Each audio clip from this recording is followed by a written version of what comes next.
Good morning, everyone. It is 8:39 right now. Welcome back to CW Iowa Live. I'm Lou. This is Jackie. Good morning. And this is our good friend Michael Jenkins joining us in studio right now. Now, Jackie, earlier today you were talking about Takata airbags. We were talking bankruptcy because it was in the headlines, and of course that'll be our topic of discussion here in a matter of moments. But a massive recall has been going on for years now of airbags, and Takata saying we have to file for bankruptcy in order to be able to replace the millions of airbags that they need to. And we were talking during the break, and you said it was just kind of interesting because we're talking about a company that's in Japan, which we don't know if even those rules of bankruptcy apply there like they do here in the States. Well, they probably have a form or a system of bankruptcy that may be similar to ours, and probably accomplishes the same things, maybe different procedures. The interesting thing is, though, in our country, when companies typically take a big bankruptcy like General Motors did when we had the financial crisis, right, and other companies, it's because of money and because maybe mismanagement of money or economic conditions, drove a company into a bankruptcy situation. So when it's financial, you can bounce back because if it's all about money, you get your money back, and you get your flow of operations going again, and creditors reduce debt. I would have thought that, at least to an extent, insurance would have covered many of these things in our country. Companies have insurance to protect them against their products failing. Right. And so maybe the extent of this product failure was so massive that they had exceeded any bounds of insurance coverage that they could have had. But when you think about it, it's one thing to bounce back from a financial catastrophe. I don't know how one rebuilds their reputation for building a faulty or poor product that killed people. Right. Where there'll be trust from purchasing from this company once again. I would think it would certainly open up the market for competitors to move in and maybe build a better product. So it would be interesting to see if this company can ever be successful again. I mean, if I was running a business, I'm not sure that I'd be inclined to buy their product if there was an option, but that's just me. Well, it's one of those, I think people hope they stay somewhat successful because they want their airbags replaced, you know, instead of it just closing and saying, oh, sorry, good luck with that situation. Right. But let's moving on to what we want to talk about this morning. It goes back to money once again, but what kind of correlates with bankruptcy is also credit counseling. And how do those two relate? Well, if you are going to want to file bankruptcy, we've been operating under our current set of laws now since October of 2005. Before October 2005, there really wasn't so much rigmarole that people had to go through to file bankruptcy. They just went and saw their lawyer and they filed bankruptcy and got done. But then when Congress got their hooks into it, they created all kinds of additional things that people had to do. Why did they do that in the first place? Why did they want to get a hold of it? Well, why does Congress want to do lots of things? Because lobbyist money. Banks and other people were pushing that the bankruptcy system needed to be fixed. And so it didn't. It was called the Bankruptcy Prevention Fraud and some other act. And I would equate it to voter fraud. There's some infinitesimal amount of voter fraud that may go on in the country, but nothing that anybody really needs to be alarmed about. And so here too, I mean, in the millions and millions of cases of bankruptcy that get filed, are there some bad actors? Well, just like in anything else, of course there are.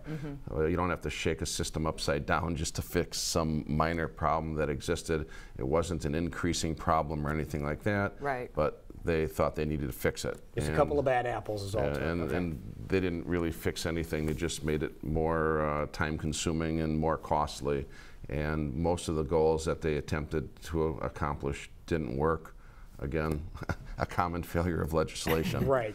So how did that change things since 2005? So they thought people needed to go participate in something called bankruptcy credit counseling before they could file their bankruptcy. Which doesn't sound bad. It doesn't sound like it's necessarily a bad idea. Maybe they've assumed that people weren't aware of what other options would be available to them, because in theory that's what this is for. If somebody could do something as an alternative to bankruptcy, i.e. credit counseling, well, then that they might be made aware of it and elect, maybe we'll go do that instead. Okay. Well, I like to think that most attorneys when they're visiting with clients and review their financial situation, if a person could pay back their debt, they at least bring it up and make them aware. That's something you could do if you chose to.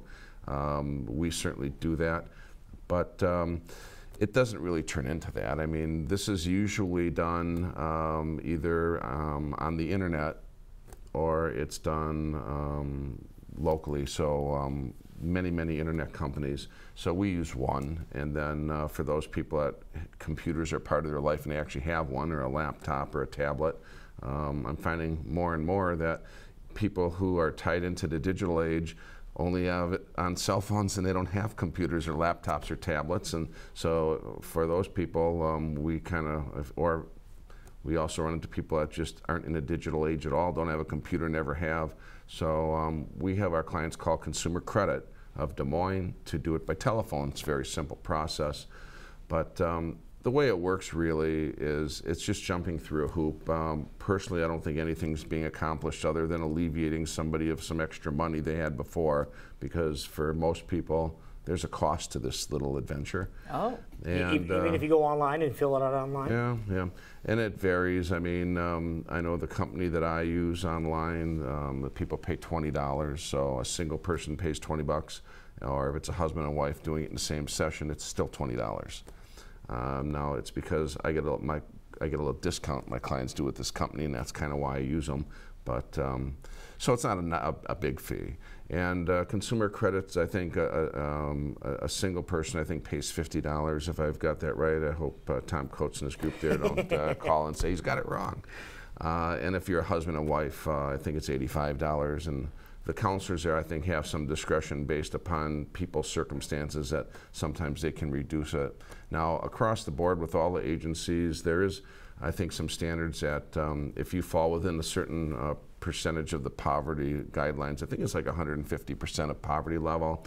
I know the online company we use, and I think pretty much Consumer Credit, they'll waive the fee, so it's free. Okay. And I make my clients aware of that if they're using Consumer Credit, that it will probably be free if they fall within a certain income category. So what happens when you go and either log on or you go see Tom? And what are they going to do? Well, and people, when they go into Consumer Credit, they can do it by telephone, by appointment, or they can go in person, because some of our clients live quite a distance away and they're not from the Des Moines area, so they can still just call in.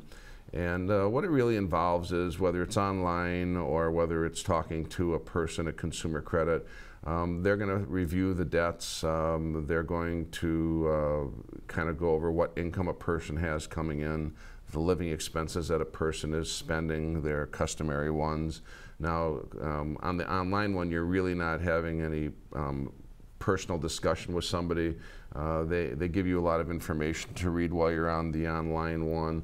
And then they'll cut and paste a bunch of pre-written recommendations and information for a person to go over.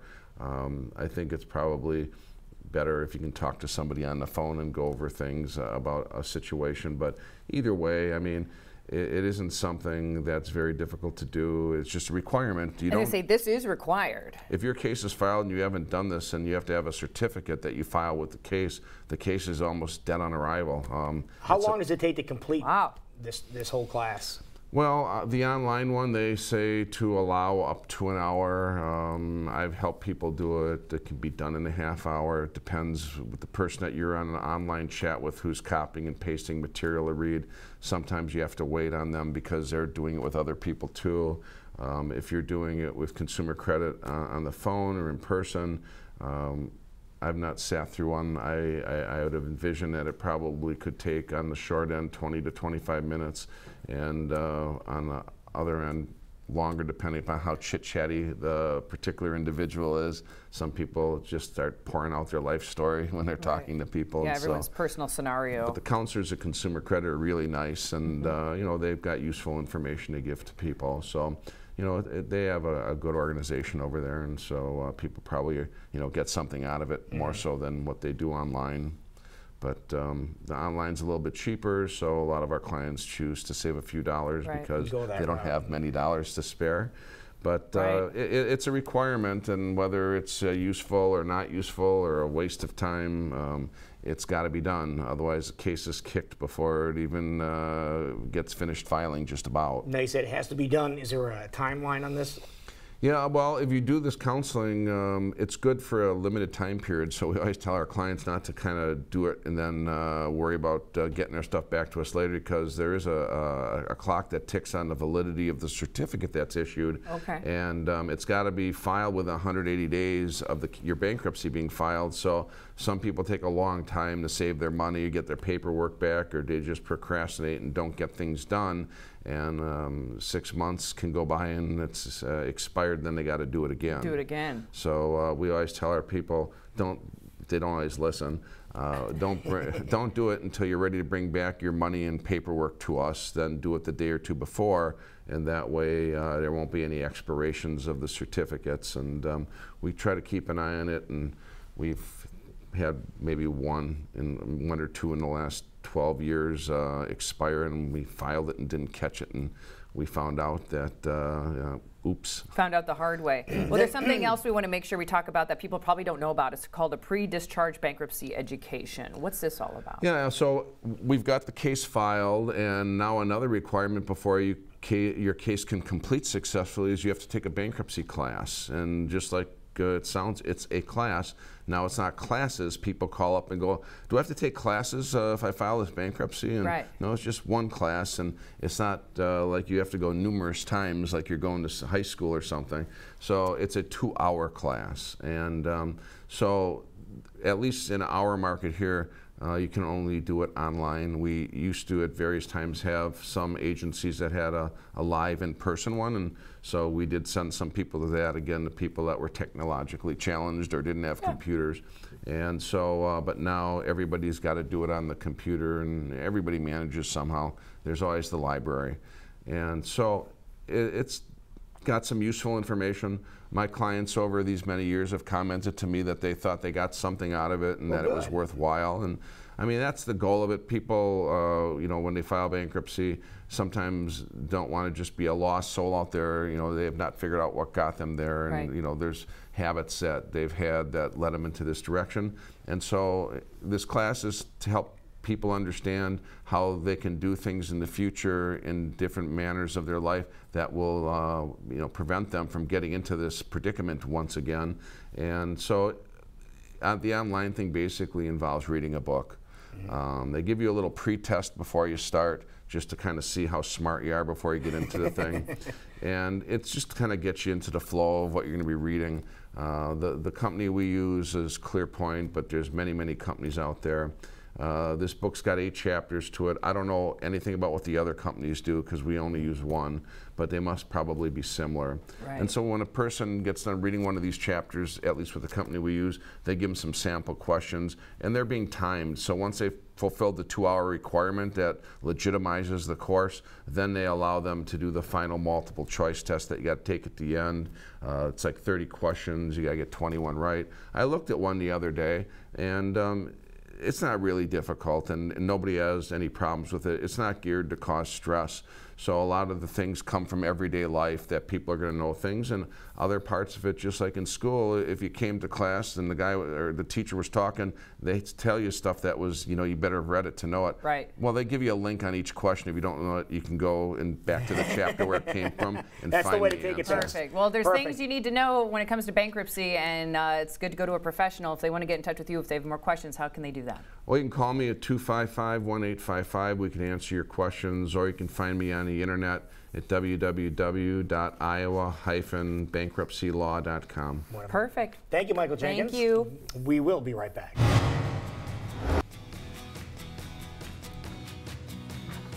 Excuse me.